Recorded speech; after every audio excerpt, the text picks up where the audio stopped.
Кој ја креира локалната култура? Општините или независната сцена? Умно МК истражуваше колку општините вложуваат во културата во Струмица, Битола и Куманово. Како се избираат проектите што ќе бидат поддржани? Дали има јавни огласи? Колку е транспарентна процедурата?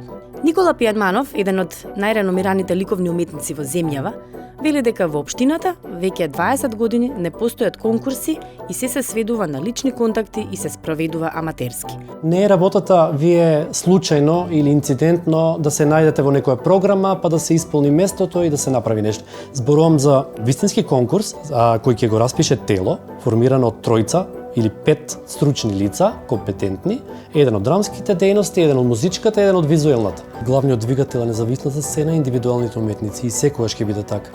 Затоа што тие се борат на начин на кој луѓето во институциите не може да го разберат или го знаеле, го разбирале, но со времето го изгубиле. Уметноста не може да функционира во гаранција, во гарантиран простор. Ние сме сиромашна земја и секогаш тоа го зборуваме, но ние имаме многу пари за култура, да не се лажеме. Тие пари како се распределени, ако некој го покаже тоа во добро нацртана скица, уметниците мислам дека ќе излезат на улица и ќе се побунат. Ние не сме свесни колку пари се трошат за непотребни работи во државата. Општина Струмица нема оделение или сектор за култура, нема јавни конкурси. Секој може да отиде во општината, да побара и да добие поддршка. Петар Божинов е одговорен за културата во општината со години, но самиот вели дека по систематизација припаѓа во сосема друго оделение и не е компетентен да одлучува за нешта поврзани со културата. Тој укажал на надлежните и годинава треба да се формира оделение за култура и да се објави јавен повик за проекти со зацртани критериуми и стручна комисија. Ставро Ангелаков е академски образован музичар, гитарист на групата Дактили. Компонира театарска и филмска музика. Тој вели дека поддршката за музичката уметност од општина Струмица е минимална. Имаме потреба прво од инфраструктура, да речеме, особено за музичка култура. Лично знам доста бендови, како да кажем, што не можеле да екзистираат затоа што немаат простор кај да пробуваат. Сега тоа е интересно дека имаме една прекрасна сала во домот на АРМ, сега е општинска зграда, која зјае празна. Битола е град со околу 85.000 жители. Општината е надлежна за една установа од културата, културен и информативен центар, основан во 2021 година. Борче Димитровски, секретар на општината, вели дека немаат стратегија за култура, но се обидуваат да направат додадена вредност која тој ја гледа во вмрежување на локалната самоуправа, Министерството за култура, невладиниот и приватниот сектор. Директната програма за култура која што ја гласа општината, најниска сума била 16,5 милиони денари, значи тоа е во 2023. Сега имаме највисока сума била околу помеѓу 20 и 21 милион, значи годишно. Значи говориме за суми помеѓу 300 и 350 илјади евра, кои што општината ги одвојува за поддршка на културата директно.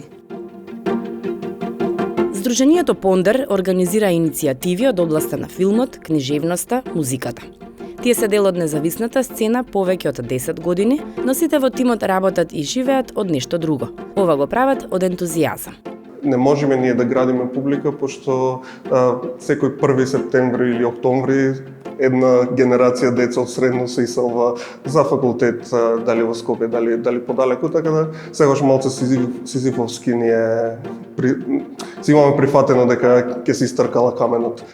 Културата не е во фокус на политичарите во изминатите 30 години. Затоа е во криза, за разлика од соседите кои вложуваат многу повеќе во културата. Не може еден државен административец вработен, пример во општина Битола, да одлучува што е вредно или во кој правец треба да се развиваме. Треба да направиме реформа на локално децентрализирано ниво, кои инструменти ќе ги користиме за развој на културата, да се соберат најдобрите сликари во Битола, пример, најдобрите вајари, најдобрите архитекти, една непартиска, неполитизирана комисија која може да каже стручно мислење, тогаш може да има некаков прогрес. Во Куманово навидом ретко се одржуваат настани од културата, но од општина велат дека многу работат и годинава планираат 400 вакви настани. Под надлежност на општина Куманово е библиотеката, а самата општина има основано фондација за култура и спорт. Тие објавуваат јавен повик веќе 4 години. Прв пат кога го отворивме јавниот повик имавме околу 80 организации.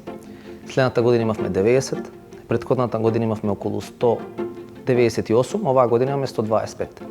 Значи, тенденција е дека секоја година повеќе и повеќе имаме организации, но и буџетот го зголемувавме. Почнавме од 7 милиони, па 14, па 20 лани и оваа година пак 20. Годинава во Куманово по 8ми пат ќе се одржи графити фест, цртање мурали на фасади. Девид Стоилковски ова го работи повеќе од 10 години, а како Сдружение на граѓани постојат од 2021-та.